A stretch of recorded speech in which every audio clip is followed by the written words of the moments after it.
You are listening to the Motherhood Unstressed podcast, and I'm your host, Liz Carlisle. Thank you so much for tuning in. I am so glad you're here. This week, I'm speaking with Dr. Gavin Francis. Dr. Francis is a general physician with more than 30 years of training and practice in medicine. He's a fellow of the Royal College of Physicians of Edinburgh and a fellow of the Royal College of General Practitioners. He's also an award-winning writer and a contributor to The Guardian, Times, New York Review of Books, Granta, and the London Review of Books. He's authored 8 books, including Empire Antarctica, Adventures in Human Being, and Shapeshifters on medicine and human change, which was a book of the year in the Sunday Times. Now in this episode, he's discussing his latest book, Recovery, The Lost Art of Convalescence. Now, in this book, he's unveiling the hidden gems of healing, challenging the notion that recovery is a mere obstacle on the road to health, but rather an active process that we all must engage in if we want to get back to true health. Now, Dr. Francis is drawing on over 30 years of medicine and on insights from practitioners, psychologists, and his own patients. This is a beautiful book that I think is going to be really helpful in reframing how we all think about convalescence and getting to true health and what is actually true health. So I think you're really going to enjoy this episode. I think you're going to get a lot out of it. No doubt you've had to heal from something, or you know someone who has, whether it's a broken bone or even just a period of depression or anxiety, whatever it may be. There are so many lessons that we can draw from this period of darkness, from this period of convalescence. And it doesn't have to be a negative thing. It can actually be a really beautiful thing that we grow and learn from. So I'm so excited to share this episode with you and his work. Dr. Francis is an amazing individual. Definitely check him out. And please enjoy this episode with Dr. Gavin Francis. Well, welcome to the show, Dr. Gavin Francis. I'm so glad that you're here. Oh, thank you for having me along.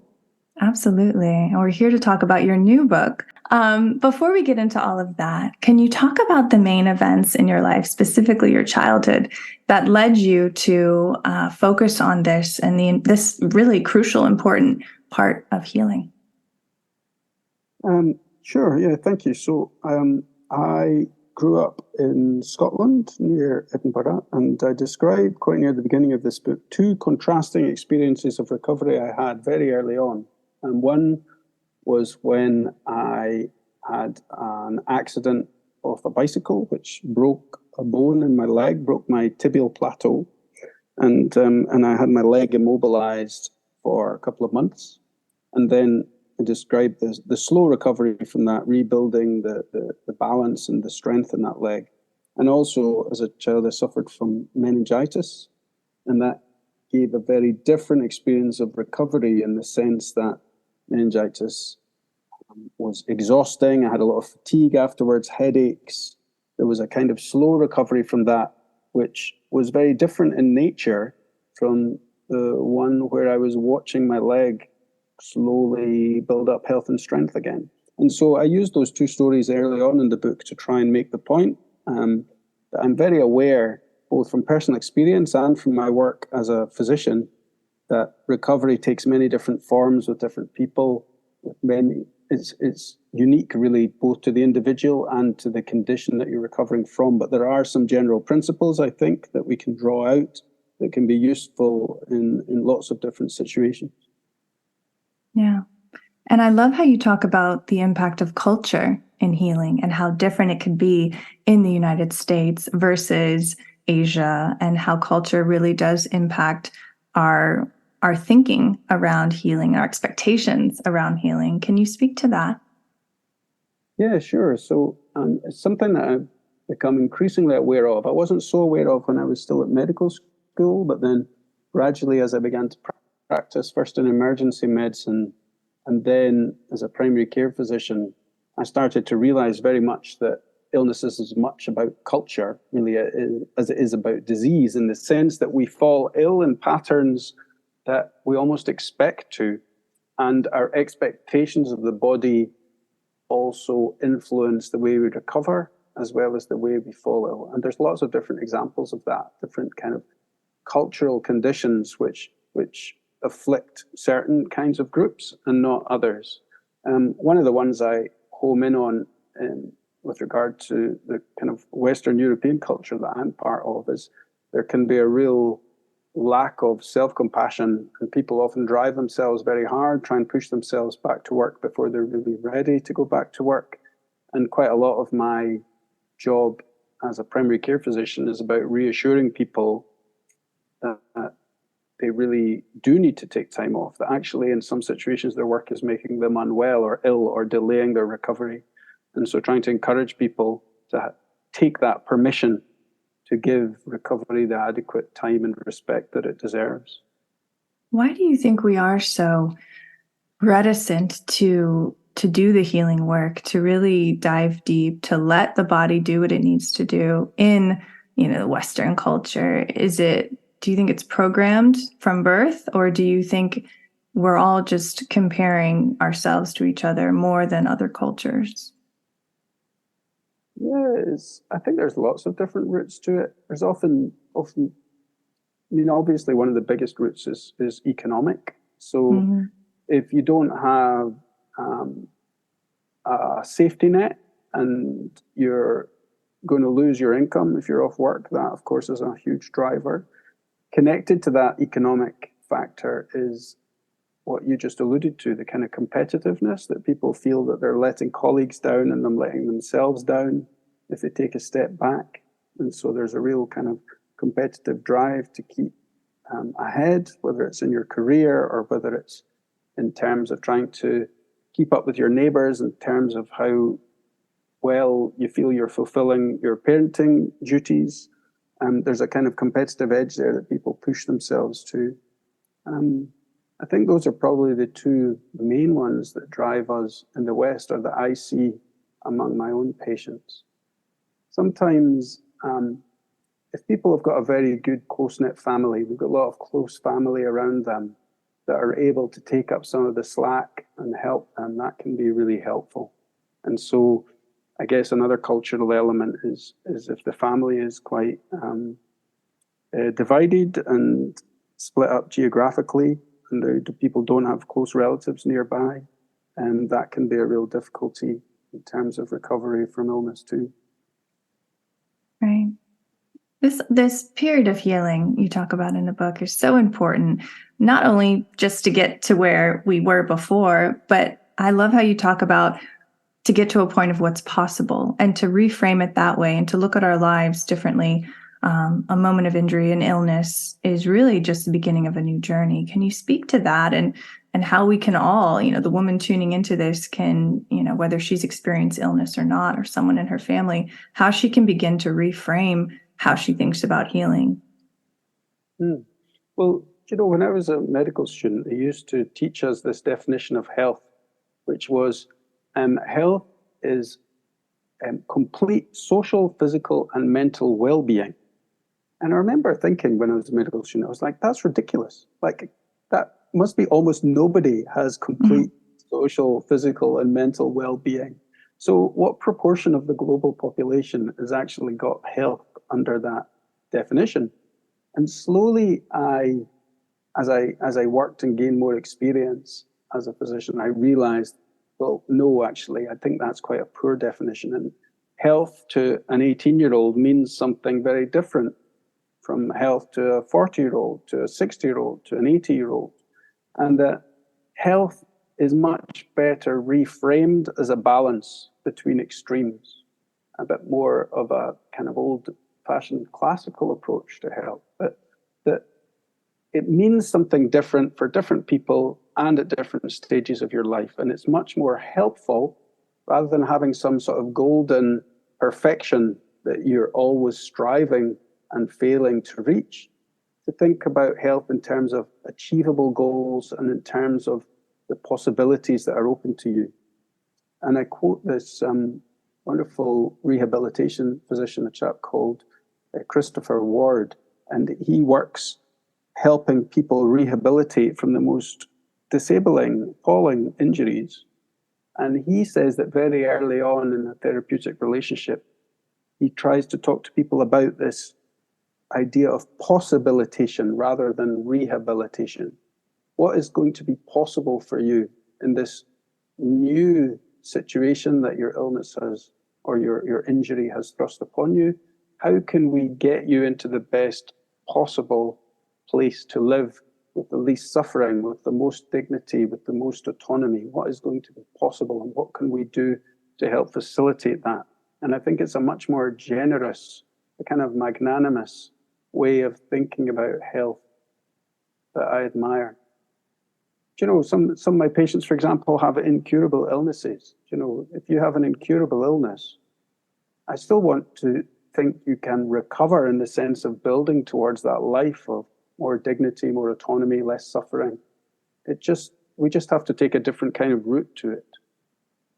And what are some of the best ways to optimize, to approach healing in a strategic way that are going to get you to that place, to be more graceful towards yourself? I mean, what can we all do? Because we're all going to, like you said in the book, we're all going to be patients at some point. Yeah. Well, I tried to put some summarizing principles into the book. The chapters examine different aspects. So one aspect is about trying to give recovery and convalescence the respect that it deserves. One is about the environment that we choose to recover in. One is about the different kinds of therapies. Do you know, we need to expand our mind beyond thinking of therapy as just pills and realize that it can be all sorts of things. You know, getting a pet can be therapy. You know, joining a choir can be therapy. Joining a dance class, that kind of thing.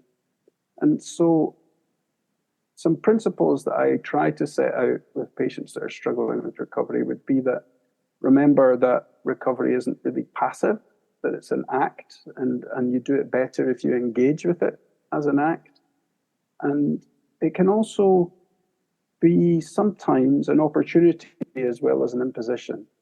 You know, I often find patients that are going through a difficult period of illness and slow recovery find that they reconsider their priorities and reframe their priorities because of that experience, sometimes in a very positive way. I also try and stake a claim, which some of my medical colleagues disagree with, that medicine actually is relatively limited in its power. I mean, modern Western medicine is really good at things like curing infectious illnesses, treating tumors with chemotherapy. It's good at fixing broken bones with titanium screws. But there's lots of different conditions that modern Western medicine isn't particularly good at addressing. And so there are older, more traditional perspectives on recovery from those that I try to elucidate in the book. So don't look to modern Western medicine necessarily for all the cures for everything, because some things it really isn't very good at treating. I would imagine your peers would bristle a little bit at that, you know, to hear you speak or to read that in your book, you know, because you're trained that doctors know all and you know, are the solution to all of your problems. And if you go anywhere else, well, then you're a fool. So how do you interact then with your peers when they do differ in their opinions on things like this? Because this is huge. Yeah, I mean, I think most primary care physicians, certainly like most psychiatrists, you know, about a third of my workload is to do with mental health as a primary care physician, and we're aware that a lot of medicine doesn't have quick fixes. This isn't like cardiology where you're just putting in a stent and dissolving cholesterol. It isn't like orthopedic surgery where you're just putting bones back together with screws and bits of metal. Do you know, it's about life, it's about belief, and it's about expectations. And it's much more messy than those other branches of medicine, but it also can be really much more rewarding and enthralling.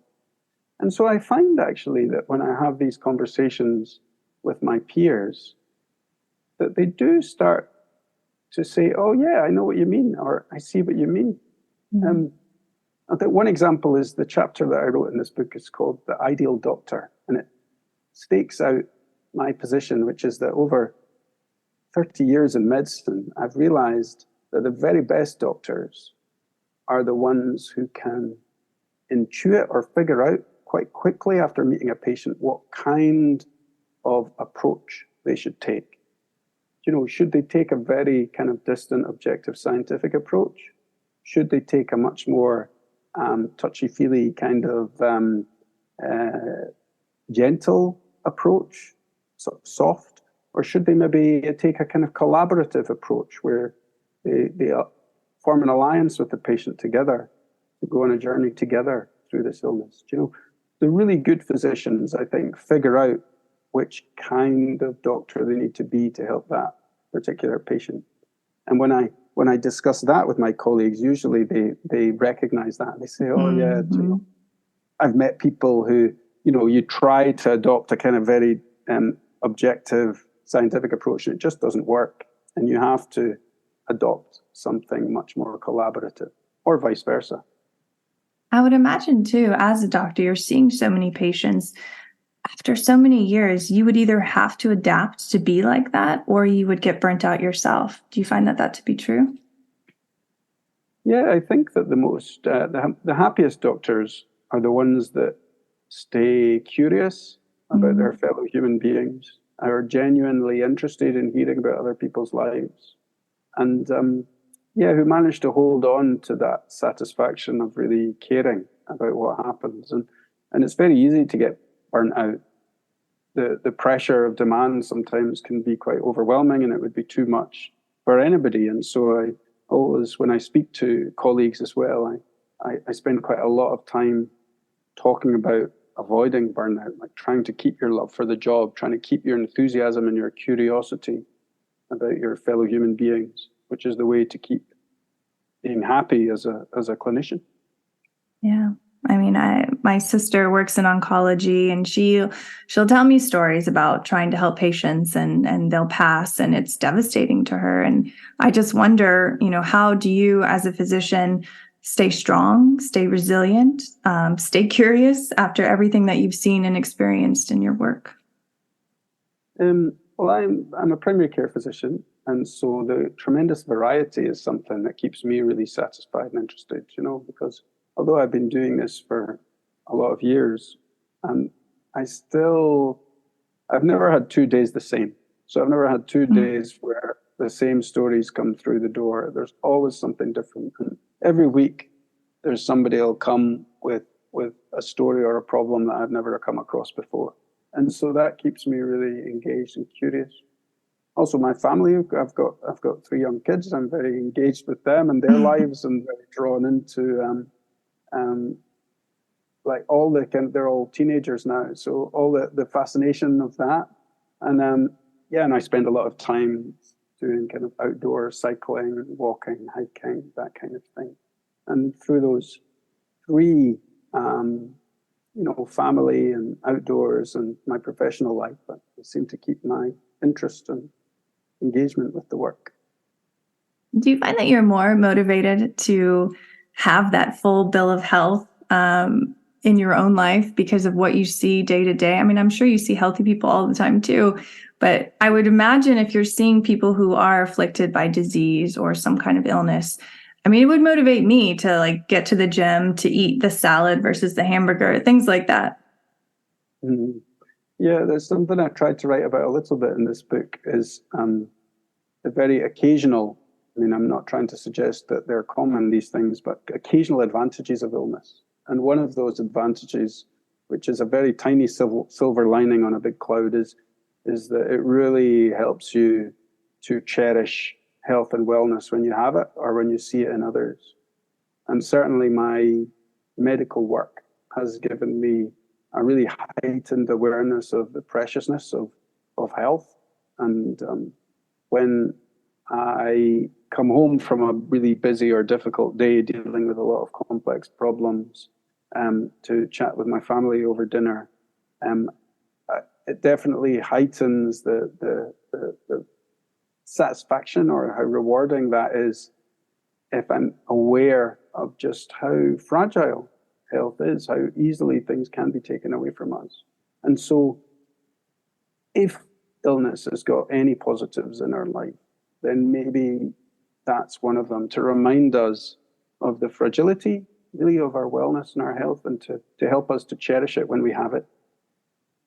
Do you think that that is truly the ultimate lesson, why we as humans have to go through certain periods of downtime, of stillness to learn that lesson? Well, I wish the universe was as goal directed as that, as to try and teach us lessons. Sometimes I feel it's just, yeah, it's really random, and unfortunately, it's really very difficult when people suffer. Suffering is a terrible thing to have to endure, and it's a terrible thing to see in others, especially when you feel, as so often is, very, very undeserved.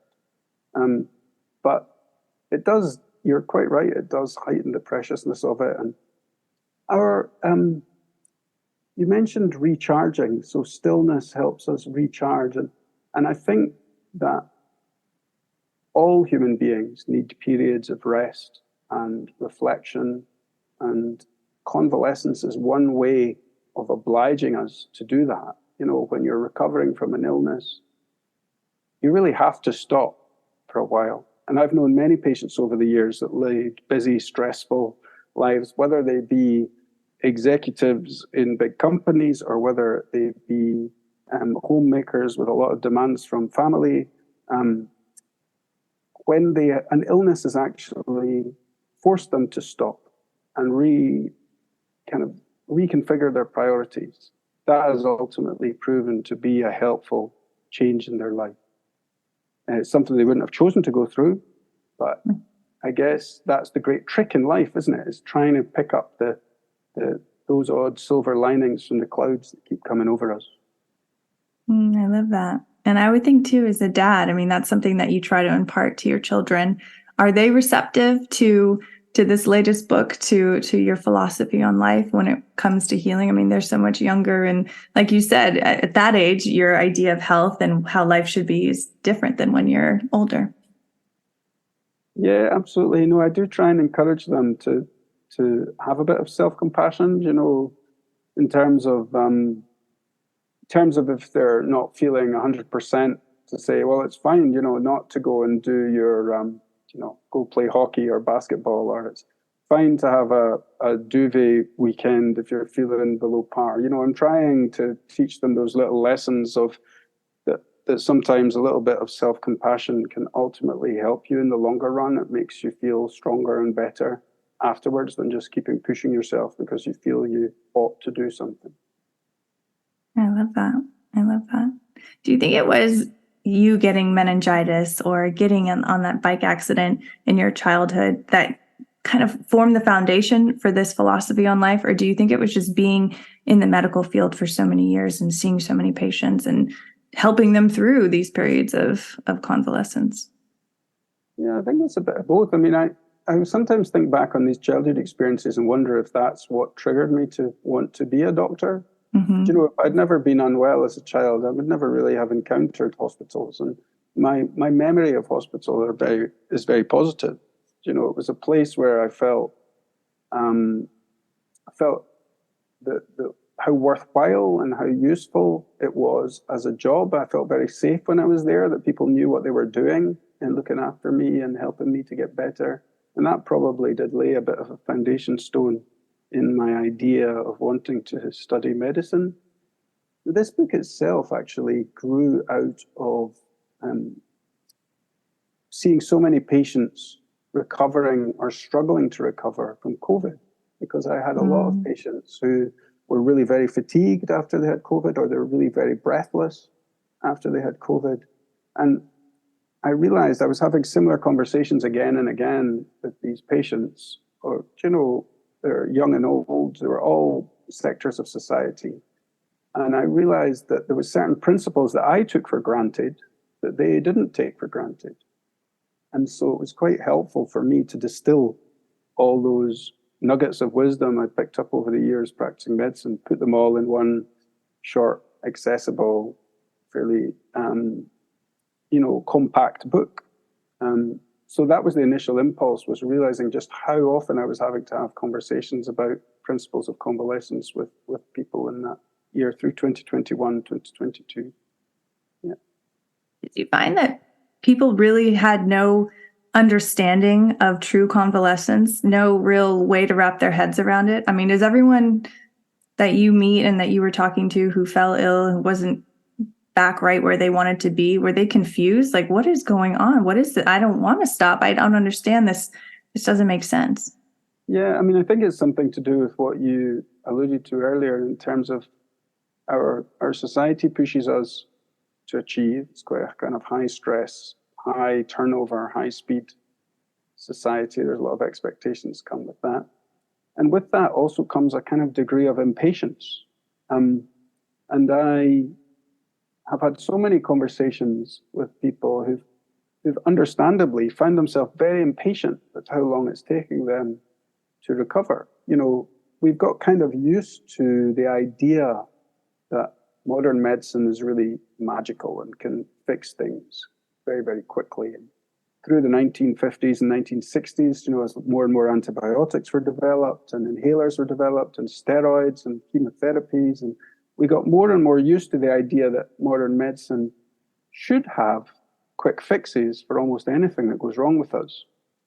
But my experience has been very different, actually, of practicing medicine, and that the number of conditions that can be quickly and easily cured is actually quite small.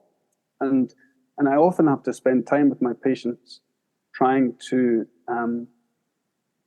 encourage them to be a little less impatient, to understand that this can be a slow process of your body gathering strength again. The word convalescence means to grow in strength. You know, that's what its origin is, if you go back into the roots of the word. And it's a lovely way of thinking about that slow process of growing back into health and strength after an illness. What changes would you like to see in the medical establishment in the Western world to have a more holistic approach, to think like you so that they can better help their patients? Because like you said, it's not a quick fix. Yeah, and different places, there's different pressures, isn't there? You know, in the UK, we don't have very much time with our doctors at all. I would love to have more time with my patients to be able to properly explore what their expectations are and get more of an understanding of what their priorities are too. So more time would make a big, big difference. I would also like to see medical schools emphasize a little bit more that they don't have all the answers. I think sometimes they inculcate in medical students this kind of expectation that if you just get a big enough textbook, you can find all the answers. But my experience has been that isn't the case, actually. And the very best doctors I've worked with have been the ones that recognize that and realize that sometimes the answers don't lie in a book. They lie in a different kind of attitude or developing a different kind of relationship with the patient. You know, the word doctor originally comes from a kind of root meaning guide. You know, and I like that idea, the doctor as a kind of guide to helping you through the landscape of illness. But doctors very rarely have all the answers. Some conditions, they do have all the answers, but for a lot of conditions, we don't have all the answers. And so what I can offer my patients when I don't have all the answers is a kind of companionable guide approach to helping them through a kind of landscape that I've seen other people cross successfully in the past. You know, there's a kind of almost like a terrain of illness that I see often in my work that I might be able to help people through, but I don't know everything about it and I don't have every single answer. Yeah, maybe if we can imbue our medical students with a little bit more humility, that would help. That's powerful. I think that's a beautiful approach to medicine. And I think when you come into a room and you have that kind of energy, immediately the patient is already doing better, you know, because you're receptive and you're really, truly present and listening. Yeah, no, I've worked with some doctors over the years who are really, really got that kind of charisma, who can really inspire confidence, and also at the same time as inspiring confidence that they know what they're doing, they are open to modifying their approach depending on what the patient needs.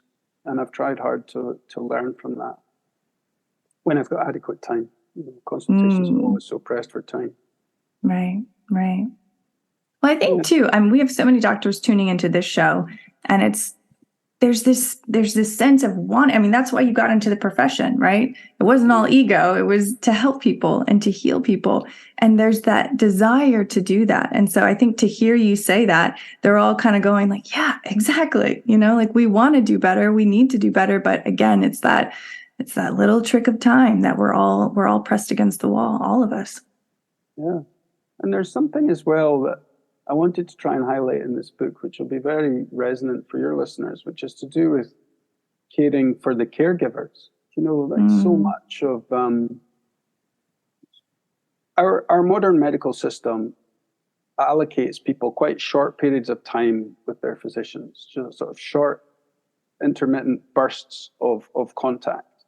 And for most people who are in convalescence, the time that they're spending far more time with their caregivers. And how we better support caregivers by acknowledging the stress and the difficulties of caring is something that I think in medicine we could do a lot better with acknowledging.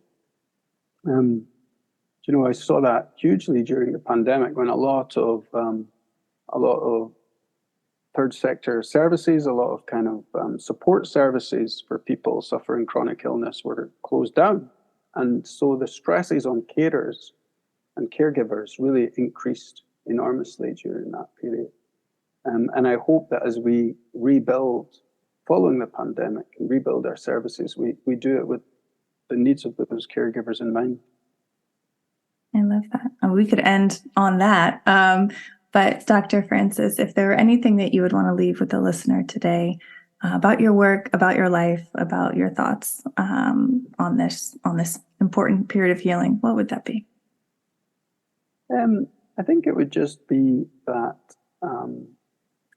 doctors and nurses we're more like gardeners than we are like mechanics. We don't fix broken parts. It's about trying to create the right environment for people best to heal. And so if you're struggling with chronic illness, trying to give that process of healing the respect and the attention that it deserves, to engage with it, and look among your physicians, look for somebody who's going to appreciate that central importance of trying to create the right environment that's going to help you heal the best you can. I love that. Well, your patients are extremely lucky to have a doctor like you. Thank you so much for taking the time to come on the show and share your thoughts with my audience. Your wonderful book is out in the world. How can our listeners find you online and get the book? So the book is published by Penguin Life. It's called Recovery, The Lost Art of Convalescence. There's an audiobook too, which I greatly enjoyed reading myself. Oh. There is, you can read about it on my website. I've got a website, which is just my name, gavinfrancis.com. Beautiful. Thank you so much. This is great. Okay, thank you, Liz. You have been listening to the Motherhood Unstressed podcast. If you enjoyed this podcast, please remember to share it out, subscribe, and leave us a review. Till next time.